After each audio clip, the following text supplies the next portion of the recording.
Just checking in with you fellas since I recently got back from Czech Combat, obviously in the Czech Republic.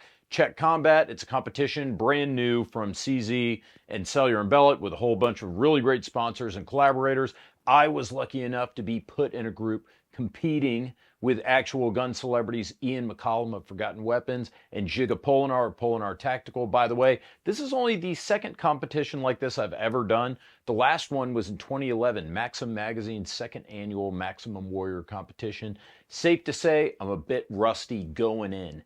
Because this was in the Czech Republic, it would have been a legal and logistical nightmare to try to get my own guns and gear overseas for this competition. My other job is dealing with legal and logistical nightmares, so I passed on the opportunity and decided to just take whatever they were going to give me. So we are going to rate the guns and gear that I used during Czech Combat today on TFBTV. For what it's worth, I was not paid by any of the competition sponsors to attend or to make this video. That's because we rely on you to support us, which is why it's so important for you to go to subscribestar.com/TFBTV. Consider supporting us. We give away about $2,000 a month in prizes, gift certificates to our supporters, including 6 $250 gift certificates to our sponsor, Top Gun Supply.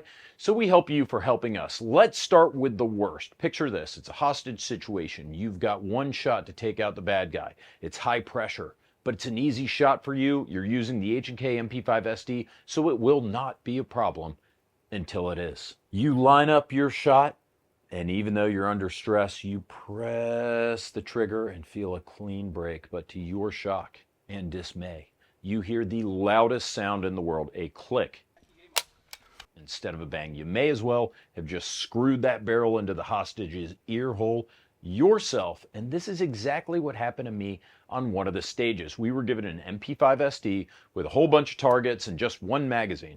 To make matters worse, the magazine wouldn't be totally full. The stage operators warned you that a pistol transition may be necessary depending on how you take on the stage, and I got my transition at the worst possible time, the very last hostage target. It's kind of funny to me because I think this stage confirmed everything that I've been saying about one of my most favorite guns of all time for years. I have 3 MP5s, that's crazy, 3, and I still love them, but the fact remains that in 2024 they just seem antiquated. The stage begins with a short run carrying a battering ram, which is already heavy, and the MP5 itself, especially the SD version, at 7.5+ pounds, is chunkier than your high school girlfriend. Compare this to the Q Honey Badger, a pound lighter, and it shoots a rifle round, or the B&T SPC or APC9 SD carbines, which have more capability but are 1 to 2 pounds lighter. Under the match rules, we had to transition from fire to safe anytime we changed positions on the stage, meaning that we had to manipulate that legendarily ergonomic MP5 fire selector.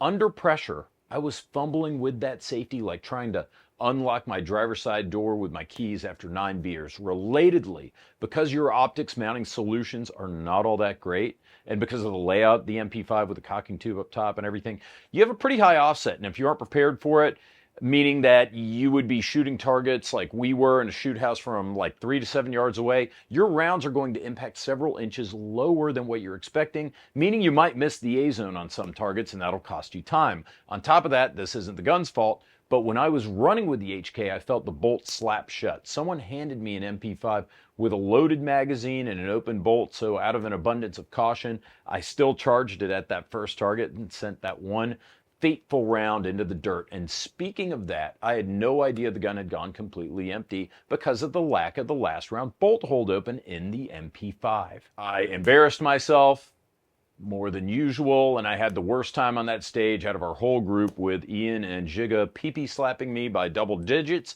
You could theoretically chalk a lot of this up to a skill issue, but the truth is that the MP5 is a bit like a 3 on the tree transmission. It's more difficult than it needs to be, even if you have a lot of experience with it, and it can be really difficult if you have no experience with it. Put another way, with modern carbines and PDWs like the Rattler, the Honey Badger, the B&T carbines, is it finally time for us to admit that the MP5 is obsolete?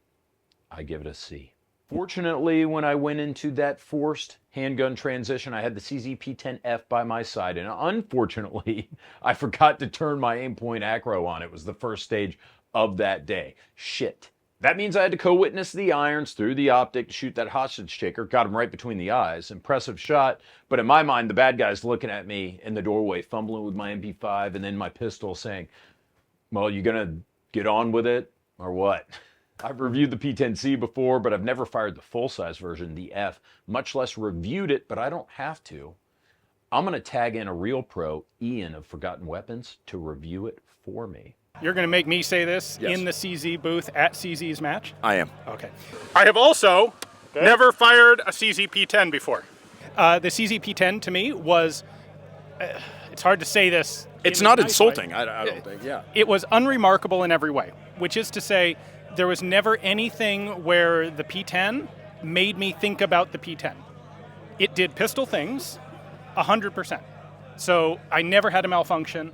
I never had any... Like, I never had to search for a control. I never had trouble getting the mags out. Never had trouble loading the thing, which is excellent. And at the same time, it didn't do anything that made me stop and go, wow, that's fantastic. I've never seen it that on a pistol before. Right, so, and I don't think that that's a negative. I'm sorry to interrupt you, which I just did. Sorry, Ian, but I get a more important person than me on the program, and I interrupt the shit out of him. Now I'm embarrassed. But you're talking about a $300 pistol, $350 pistol in the United States. Are they actually that cheap? Cheap? Oh, yeah. I did not realize that. Now, so that's impressive. And, like, you know, we have talked about this, and you guys will see it in the future, but there is a kind of a new striker fire polymer frame pistol that's coming, and they are going to keep the P10C, but it's going to be like kind of the budget version. And to call it a budget gun, I mean, it's an incredible pistol. So I don't interpret what you've said, even though you and I see eye to eye on this, I don't interpret that negatively at all. Like, was it like, oh my God, you know, but it's a $300 duty pistol and it ran reliably. Did you have any malfunctions? Oh, nothing. I had literally no problems with it whatsoever. I had an Acro P2 on it that I now realize probably cost about 50% more than the gun. Yeah. Yeah, everything about that gun was great. In short, this pistol performed very well. Neither me nor Ian had any malfunctions of any kind, and it was actually quite accurate. Now, there was this Rescue Randy stage where you had to drag your buddy through a shoot house and engage a bunch of targets. You were supposed to put him down gently at each stage, which I kind of screwed up a couple of times. No! Oh, fuck. But fortunately, I did not DQ. I dragged that son of a bitch all the way through, got him on the ATV, got him out of there. In this stage, I was dropping 3 rounds into quarter-sized groups on these targets, got dapped up by the RSO that was running the course, seriously. The only downside that I had with the P10, and I would say it's a really significant one, was that occasionally I would have difficulty disengaging the trigger safety. Oddly enough, this only happened when I was wearing gloves. This should be an intuitive process, but twice, coincidentally, both times when I'm gloved up,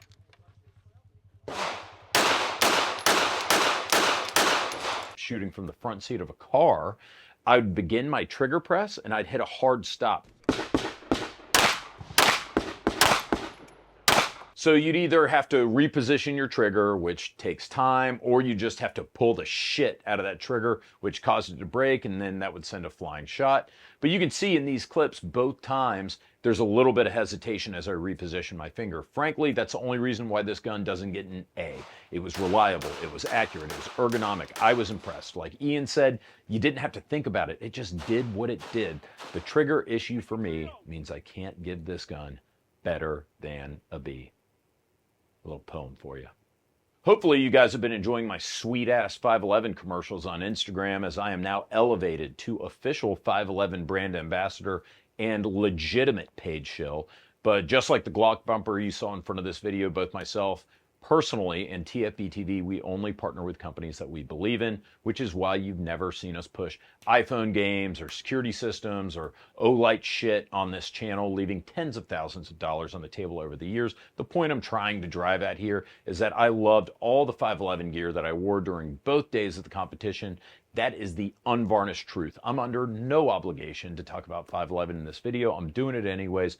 We just talked about the gloves, so let's talk about the gloves. I was using the 511 TacLite 4.0. These are my most favorite gloves in the entire world because they have actual leather palms, offering a good degree of protection while being thin enough where you can feel what you're doing and make fine manipulations, like mashing a bolt release or unhooking a bra strap. And you don't need an enlarged trigger guard to use them when you shoot. You can still use your cell phone while you're wearing them, and most importantly, they look cool. That's going to be a lot of bra straps. Because of how thin these gloves are, don't expect them to last very long if you're going to abuse the shit out of them.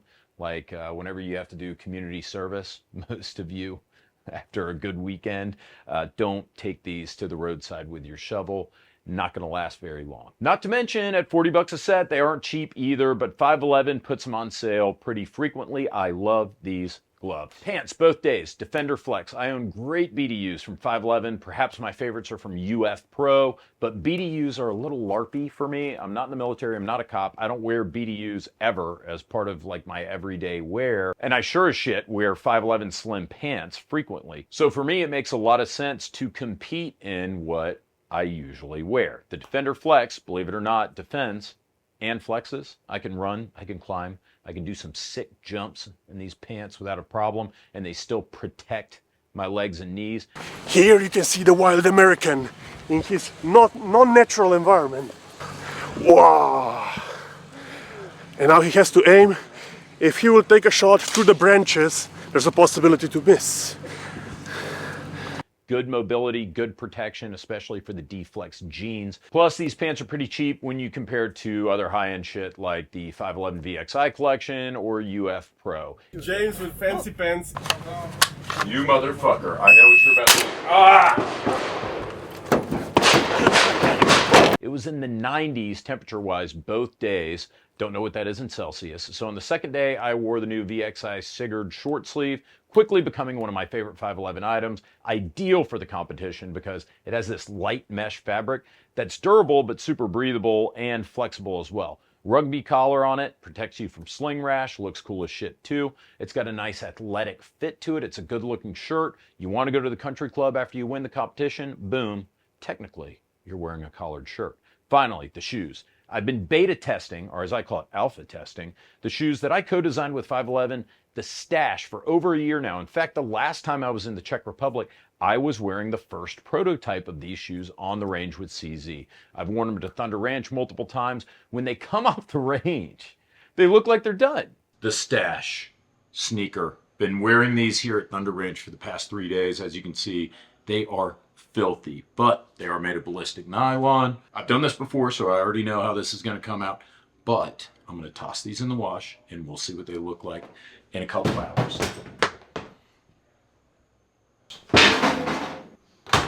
Throw them in the wash, they come out looking like brand new. I am praying to God that all the final copies of this shoe will be as good as the prototypes that I've been testing, because these have been a game changer for me. They're lightweight, but they're mobile and they give you a good degree of structure. They're also compactable, so you can pack them in a bag easily, but they're also rugged enough to take on a demanding 2-day shooting competition or a week of training at Thunder Ranch multiple times, because that's what I've done with these shoes. All my 511 stuff gets an A.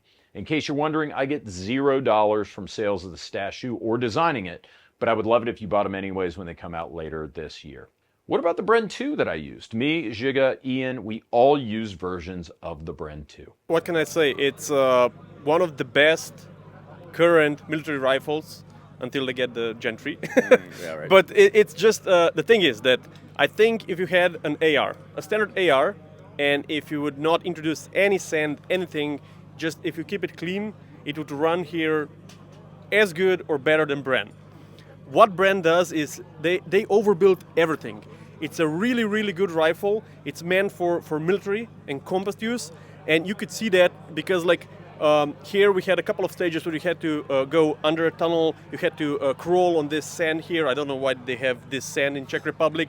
No sea in sight, but they have all of this sand here. So essentially like Bren just chugs through it. I don't know what it does, like it cuts through sand and it works. So we had 0 malfunctions, and of course the rifle has very similar controls as an AR.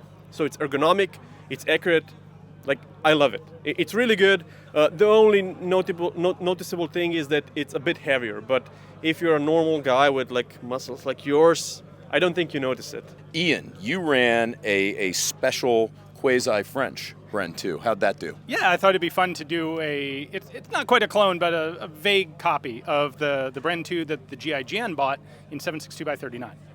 And it was fun. It had, frankly, it did have more recoil than the 5.56 guns that I'm more used to shooting. But it was fun. It had no malfunctions of any kind. This is really my first time doing much shooting with the Bren 2. I have a 303 Bren 1, and I'm really impressed at how much weight they cut off of it for the Bren 2. For someone who doesn't own a Bren, and where my only trigger time with this gun was one day in the Czech Republic last year, it was extremely intuitive to pick up and run with it as an AR guy. I was very impressed with the Bren's performance. Never did I think I would have gotten third place overall in a very short room clearing stage called room service.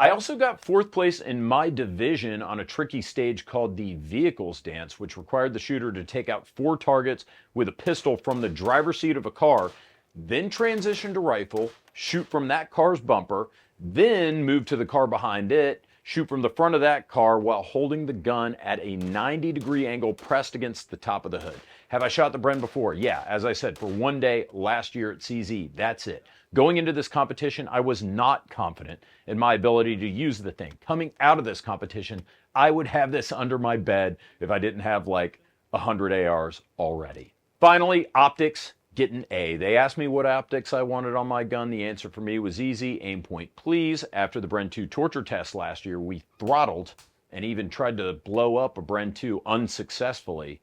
You know what else survived the test? The Aimpoint CompM4 that was on the test gun. After that, fuck it, I'm all in on Aimpoint. I used the Acro on my pistol, it was perfect. It's being adopted by the Special Forces community rapidly because of its durability, its weather immunity with the enclosed optic system. It's easy to use.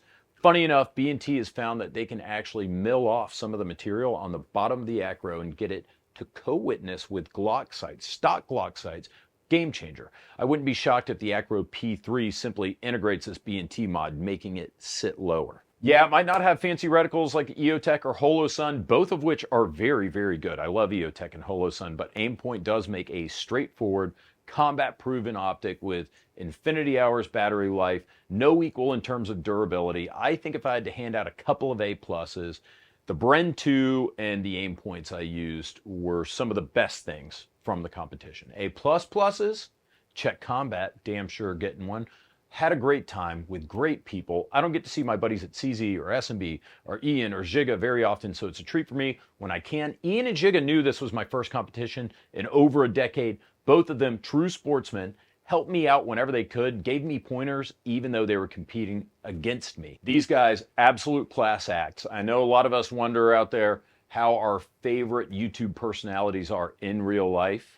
So if you're a Polenar or Forgotten Weapons fan, bad news, they're total cocksuckers. No, I'm kidding. I've been friends with these guys for years, and again, wonderful dudes. Had a great time at the event. The competition was great. Who knows? Maybe I'll integrate more competitions into TFBTV reviews. At first, I was a little critical of the concept. I thought I wasn't going to get a lot of content out of it. It was a little LARPy, but I got to compete in the light division, meaning I didn't have to wear a plate carrier and a helmet. I got to see how the equipment that I used performed under stress, wearing the clothes that I would wear day to day. It was valuable information that I'm conveying to you now. As I said, this was an eye-opening experience for me with the Bren in between our recent reliability test and how I performed just picking it up with almost no experience at this competition. I think the Bren 3 has the potential to be maybe one of the best rifles in the market when it's finally released. Thank you to CZ. Thank you to SMB for having us out, and I guess see you next year. Thanks as usual for watching, guys. If you want us to go back to Czech Combat next year, make sure you support us on subscribestar.com/TFBTV. Take care.